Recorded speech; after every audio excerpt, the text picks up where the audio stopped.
నా ప్రవక్తలు, నా సేవకులు ఉపవాస ప్రార్థనలలో తగ్గింపునిచ్చి నా మహిమగల పరలోక ప్రత్యక్షతలందించిన దేవుడను నేనే.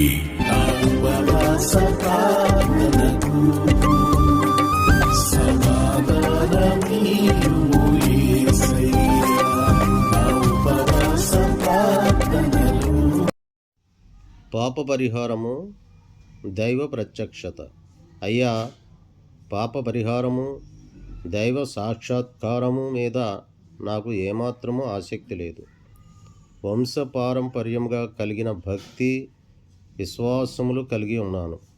నాకు ఈ లోకములో అన్నీ మంచి జరగాలి. నేను, నా కుటుంబము అన్ని రంగాలలో అభివృద్ధి చెందాలి, వర్ధిల్లాలి, ఆశీర్వదింపబడాలి. నేను ఏది చేసినా కలిసి రావాలి. లోక సంబంధమైన ఆశీర్వాదాల ద్వారా మా సంతోషం అధికమవుతుంది. ఆనందముగా జీవించగలుగుతాము. ఇదే మా ఆశయం. అయ్యా, కొంచెం ఆగండి. నరులు శ్రమానుభవమునకే పుట్టుచున్నారు అని పరిశుద్ధ గ్రంథమైన బైబిల్ సెలవిస్తున్నది.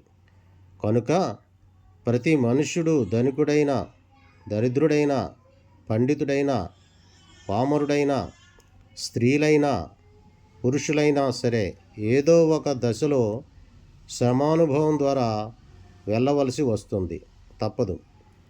ఆ ప్రతికూల పరిస్థితుల ద్వారా వెళ్ళినప్పుడు పాప శుద్ధీకరణ ద్వారా దైవ సాక్షాత్కారము పొందిన వారే మనశ్శాంతిని, ఆనందమును, సమాధానమును కలిగి ఉండగలుగుతారు.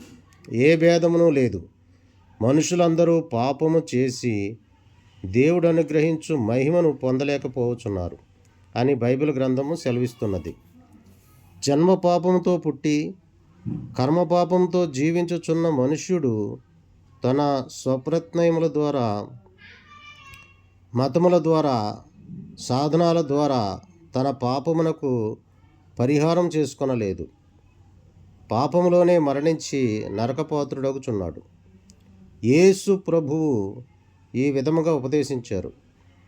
సీమోను, నేను నిన్ను కడుగని ఎడల నీకు నాతో పాలుపంపులు లేవన్నారు.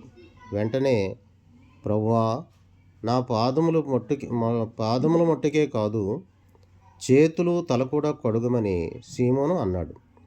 ఈ సంభాషణ పరిశుద్ధ గ్రంథమందు యోహాను సువార్త 13లో చూడగలరు. ఎవరు ఎవరిని కడగాలి?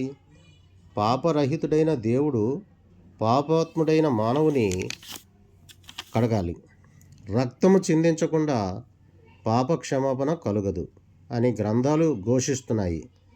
ఇదే సత్యమును సంస్కృతంలో చెప్పిన ఎడల సర్వపాప పరిహరో రక్త ప్రోక్షణం అవశ్యం, తదరక్తము పరమాత్మైన పుణ్యదాన బలియాగము.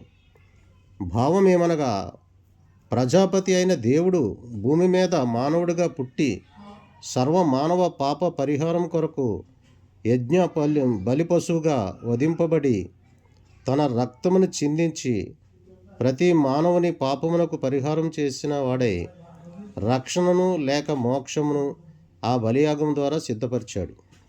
ఆ అవతారమే దైవ మానవుడైన క్రీస్తు.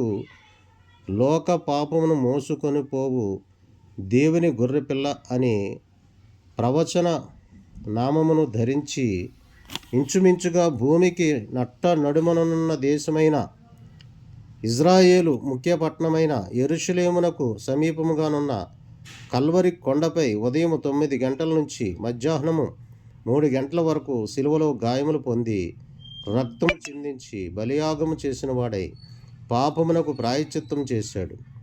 ఆయన లోకరక్షకుడుగా సిలువలో ప్రాణం పెట్టి సమాధి చేయబడి 3వ దినమున మృత్యుంజయుడై తిరిగి లేచినాడు. నీవు నీ జన్మ కర్మల పాప విషయమై పశ్చాత్తాపంతో క్రీస్తు ప్రభువు నీ కొరకు చేసిన బలియాగమందు విశ్వాసముంచి ఆయన నామములో నీవు ప్రార్థించిన ఎడల పాప క్షమాపణను, దైవ సాక్షాత్కారమును పొందెదవు. దైవికమైన పరమార్థికమైన సంతోష సమాధానములతో నీ హృదయము నింపబడను.